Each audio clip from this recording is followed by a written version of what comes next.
Hi, it's Jebart here. Ito po ang first vlog ko. Kasama pa yung lola ko. Pero bago tayo magtuloy, intro muna tayo. Let's go!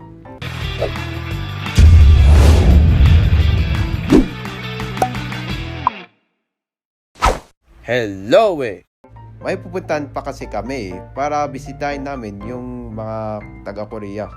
Oo, pwede sumama yung tito ko So ayun na nga, pumunta pa kami sa Vance Hotel na doon sila tumira ng 3 days. So ayun na nga, puntang-punta lang.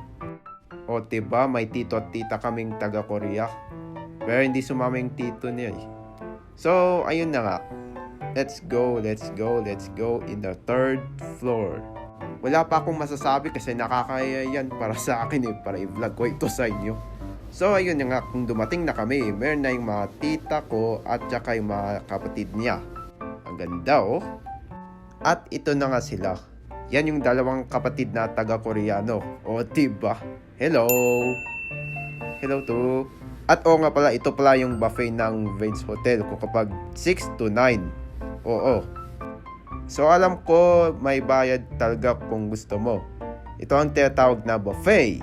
Kumuha ka kung anong gusto mo. Hehe. So ayun na nga, nag-usap-usap yung tita at lola ko. So ayun, usap-usap lang.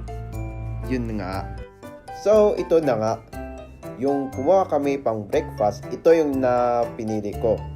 May garlic rice, may fish, may itlog, may corned beef, may tomato, may sardines, yun na nga. Tapos may cucumber juice. Enjoy lang sa pagkain, everyone! Pagkatapos doon, pupunta pa kami kung saan sila natutulog. Yun lang. Tapos nag-i-impake na sila para dito na sila titira sa UP.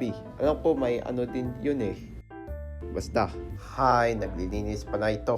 Haha. At nga pala, dito nakatira yung tita-tito namin. Taga dito yun. So, dyan sila nagtrabaho kasi alam nyo na, pati yung tito namin ay security guard. Pati tatay ko, security guard din sa UP. Yun na nga. Tapos, kumain pa kami. O, diba? Pero sa bahay ng tito-tita namin. Yun lang. So, yun na nga. Di pa kami tapos kasi meron pa kaming pupuntahan sa palengke kasi wala kaming ulam. So, yun. Pababa na kami sa Session Road. Pero sayang di pa close ang Session Road. Gusto ko talaga mag-chalk art ngayon. Pero hindi ko alam kung kaya niyan mabubukas. So, bumili na lang kami sa palengke. Isda lang ang uulamin namin. Hindi lang yun, kundi chicken feet. Pati prutas, kailangan. So, ayun na nga. Umuwi na lang kami pagkatapos. So, I hope na nagugustuhan nyo po ang first vlog ko. Kaya maraming salamat po. At thank you kung umabot kayo dito. See you sa next kwento ko. Bye-bye. See you sa next vlog ko. Bye-bye.